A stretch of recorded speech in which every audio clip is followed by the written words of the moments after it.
ลองពីគុំមួយចូលគុំមួយ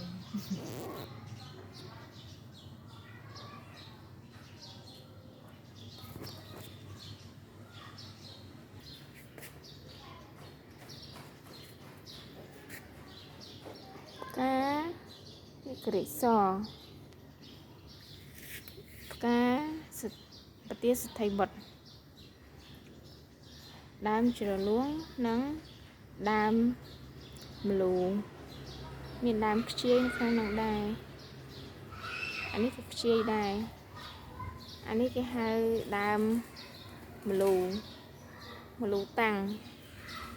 ម្លូហ្នឹងញ៉ាំអត់កើតទេបានតែតាំងទេអានេះដើម7ទុកយកទៅបេះដាក់ស្ងោរក្បាលត្រីមាន3ដើមម្លៀកម៉ែដើមហ៎ដើម7ហើយខាងក្នុងនេះដើមផ្កាកតាពីធោធំឥឡូវកំពុងតែចេញផ្កាវាផ្កាហ្នឹងមានច្រើនពណ៌មាន7ពណ៌ប៉ុន្តែឥឡូវពណ៌សគេចេញមកមុនសិនហើយនេះពណ៌រៀងក្រហមក្រូចអានេះដើមក្រូចសើច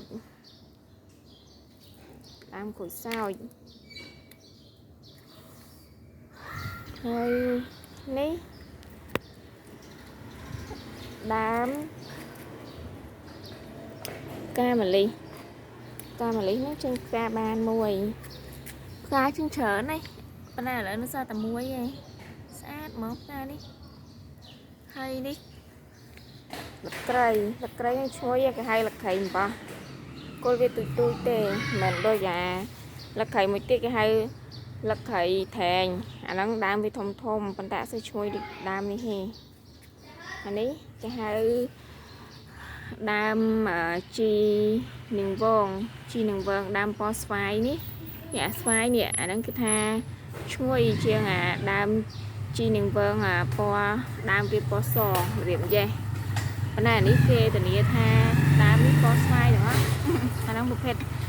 វាគឺឈ្ងុយយកស្លជ្រក់ស្លឲ្យឆ្ងាញ់ណាស់ដល់ពេលអានេះដើមលឹកតទឹម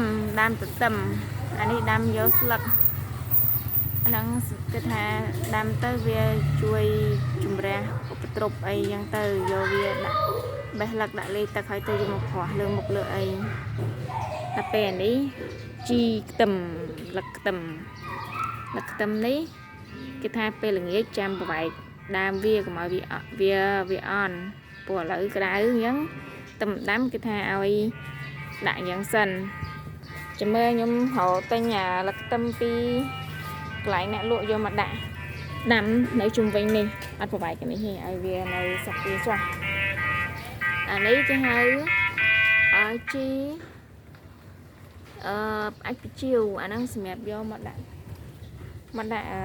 ក្នុងដីដាំដំណាំឲ្យវាជីល្អដាំឈើដុះល្អដល់ពេលអានេះគេហៅថាដើមស្អំអាហ្នឹងពេលណាអត់មានអីញ៉ាំបេះលឹកស្អំហ្នឹងយកមកដាក់ជៀនពងទាញ៉ាំមិនហ្នឹងកំដាក់ដីថ្មីឲ្យវាមានជីជាតិបន្តិចដើម្បីដុះទៅបានល្អដុះមែកសាសថាបានស្លឹកច្រើនអានេះហៅដើមមកកានេះចេញស្លឹកមកល្អហើយនេះគេហៅថាដើមតលឹងតឹងនេះផ្លែវាថាឲ្យស្រែកឲ្យចំដើមវាដើម្បីឲ្យវាមានផ្លែវាដុះនៅកពកនេះយើងដាំដុះ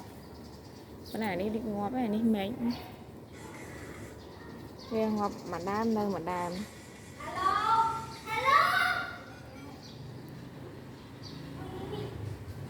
អានេះគេហៅដើមលឹកតើយអានេះយកធ្វើផ្អែមធ្វើអីវាឈ្ងុយ